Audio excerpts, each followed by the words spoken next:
Assalamualaikum warahmatullahi wabarakatuh. Halo, apa kabar guys? Kembali lagi nih channel gua. Ya kan, kita masih membahas video kali ini, masih membahas hal yang sama dari video sebelumnya, masih tentang pesugihan gitu kan. Video sebelumnya itu kan belum selesai, baru tanya jawab gitu, masalah pertanyaan-pertanyaan dari teman-teman gitu kan. Nah, untuk kali ini rekan saya dan narasumber yang sama akan menceritakan kronologis dari awal muasal dia berangkat ke gunung tersebut, nah sampai terakhir endingnya itu seperti apa ceritanya. Nah, nanti kita saksikan dan kita dengarkan, terus pantengin channel gua. Sebelum kita lanjut ke sesi berikutnya, lu tekan like aja dulu, kasih gua jempol, subscribe dan lonceng, ya kan. Yuk, saya perkenalkan lagi rekan saya ini, Pak Sanusi. Dia akan bercerita lebih lanjut. Silakan, Pak. Oke, selamat pagi sahabat. Assalamualaikum warahmatullahi wabarakatuh. Di sini langsung aja saya akan menceritakan tentang pengalaman saya tentang masalah pesugihan. Waktu itu sekitar tahun 2010 tepatnya. Saya pergi ke daerah Jawa Barat, daerah gunung, itu gunung tersebut namanya Gunung Peti. Ya, Gunung Peti. Jadi itu dia bentuknya gini, perut kayak perahu. Di atas itu pohon-pohon yang tinggi-tinggi gitu. Nah, waktu itu saya diantar oleh Bapak Kuncen tersebut dengan membawa ritual persyaratan yang tadi saya sebutkan, yaitu diantaranya daging babi yang ditusuk, kembang setaman atau kembang 7 rupa, dan kelapa sama kemenyan sesaji. Ya. Tuh, berangkatlah saya bersama Bapak Kuncen tersebut dari rumah menuju gunung tersebut, yaitu Gunung Peti, melalui pesawahan.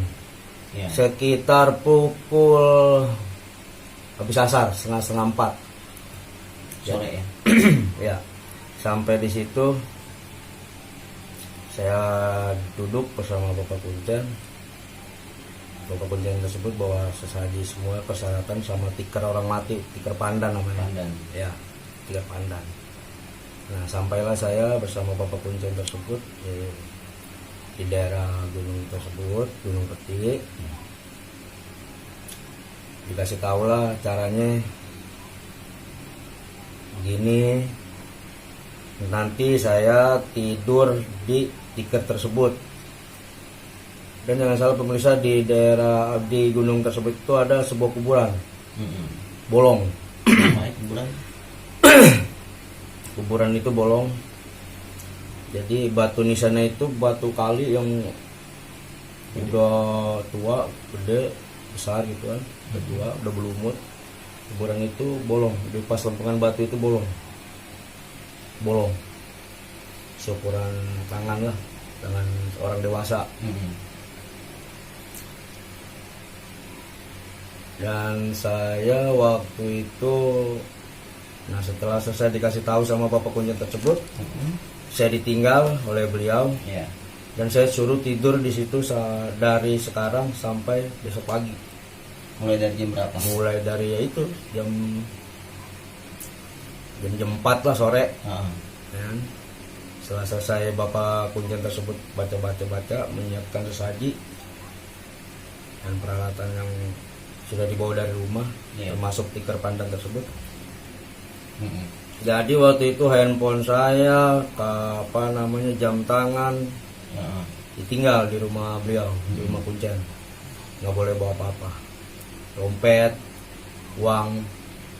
Tidur saya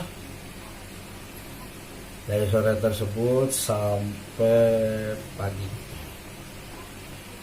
Ya, jadi ya saya tidur dan Bapak Kunjan berkata sama saya, bila mana kamu nanti bertemu dengan godaan-godaan yang kamu nanti akan alamin, kamu nggak usah takut.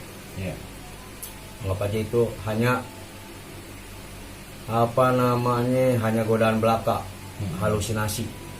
Sebenarnya itu tidak apa-apa, itu hanya godaan. Itu pun tergantung dari niat dan keberanian kamu, kata beliau berpesan pada saya.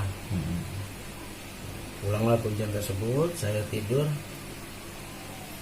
karena tidak membawa jam atau tidak membawa handphone.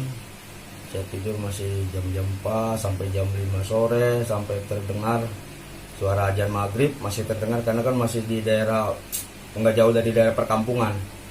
Iya. Nggak jauh dari daerah perkampungan. Suara azan maghrib masih terdengar, suara azan isya pun masih terdengar suara azan isya. Dan setelah isya sudah tidak terdengar suara apa-apa lagi karena kan maghrib sama isya udah habis. Iya. Waktu terus berjalan, saya pun nggak tahu itu udah di antara jam-jam berapa, saya udah nggak tahu karena kan nggak bawa handphone, nggak bawa apa, jam tangan. Jadi saya tidur di antara tidur dan tidak. Jadi gimana sih?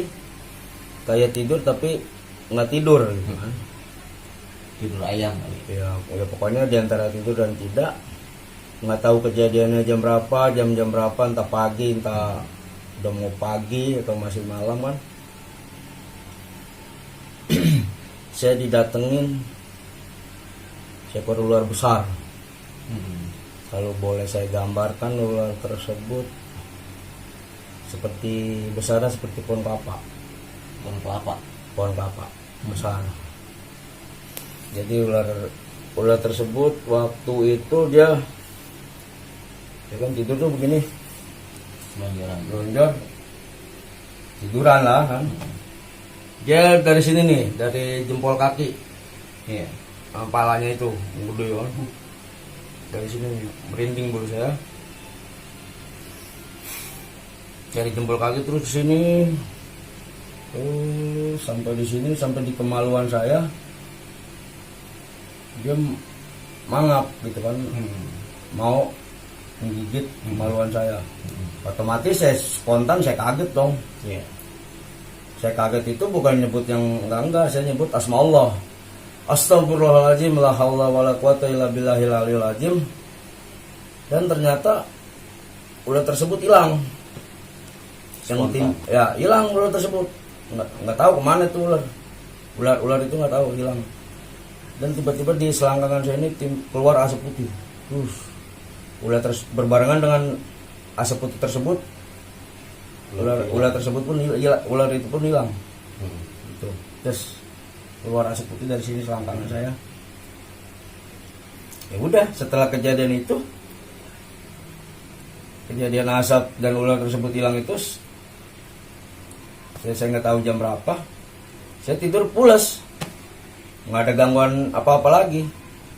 Sedangkan waktu itu saya lupa pesan sang kuncen itu saya lupa, juru kunci itu saya lupa.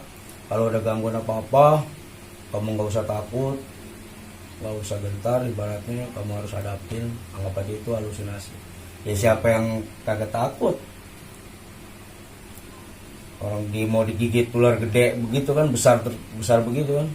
Ya saya kaget. Saya masih punya rasa iman, ya saya nyebut asma Allah. Saya masih punya Tuhan, Allah kan. Saya nyebut asma Allah. Dan saya nggak tahu bahwa dengan menyebut asma Allah itu ular tersebut, godaan tersebut hilang begitu aja. Yang timbul hanya asap putih dari selangkangan saya. Terus saya tidur pula sampai pagi sampai terdengar azan subuh. Bangunlah saya. Bangun saya nggak lama lagi, tidak lama lagi sang kuncen tersebut datangin saya.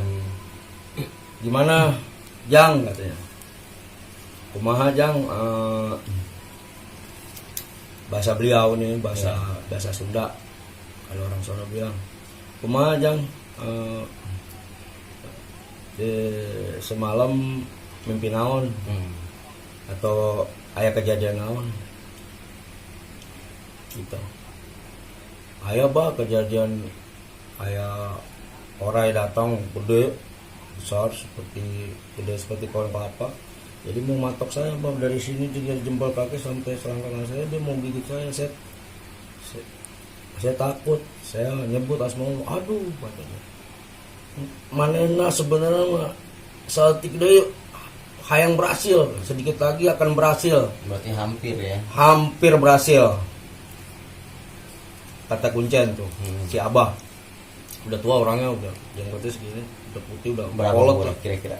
Sekitar kalau nggak salah taksir ya, saya juga ngerti lah umur walaupun saya nggak nanya langsung umur manena seberapa.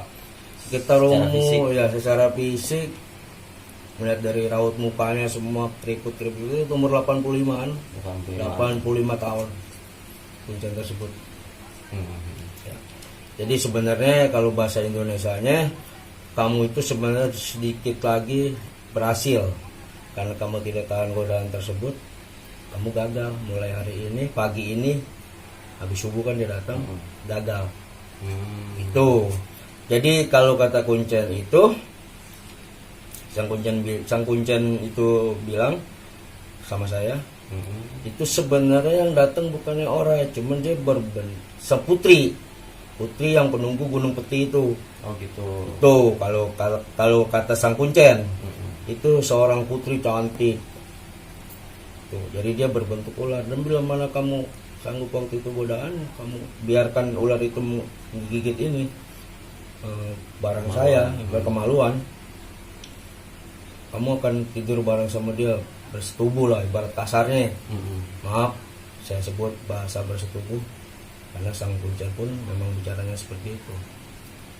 Bersetubuh, kamu akan dapetin peti karena di sini Gunung Peti yaitu disebut Gunung Peti itu.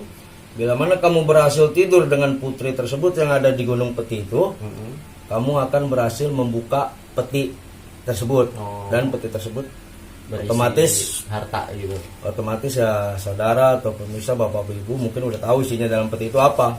Pasti antara uang dan emas, gitu. Atau berlian atau apalah. Karena saya sampai tidak kejadian tidur dengan putri penunggu Gunung Peti itu, ya saya tidak bisa membuka peti itu, gagal. Karena saya masih punya rasa iman dan keraguan-raguan, apakah ini akan berhasil, apakah yang saya lakukan ini, yang saya jalankan sekarang ini berdosa atau gimana, saya nggak tahu. Waktu itu saya bimbang.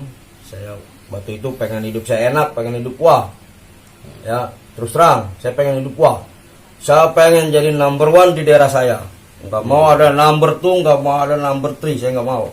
Saya pengen jadi number 1 di daerah saya. Itu waktu itu saya bergejolak dengan saya. Saya nggak mau pengen number 2, number 3, saya nggak mau. Saya pengen jadi number 1 di daerah saya. Saya nggak mau sebutkan daerah saya. Kampung ya, Kampung saya. Saya nggak mau. Ya mungkin itu saja pengalaman hidup saya. Oke. Ya, sekian dan terima kasih. Saya kembalikan kepada Bapak. Oke guys, jadi begitulah ceritanya guys. Jadi dari cerita tersebut kita bisa ambil hikmahnya dari kejadian-kejadian yang tadi diceritain oleh Pak Sanusi gitu. Jadi semua kembali lagi ke Allah Subhanahu wa Ta'ala gitu.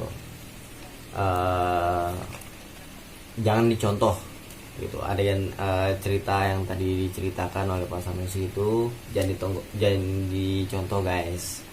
Itu salah, dan ini kita sekedar berbagi pengalaman aja. Kita ambil hikmah positif dari cerita tersebut gitu. Ya mungkin itu aja dari video ini.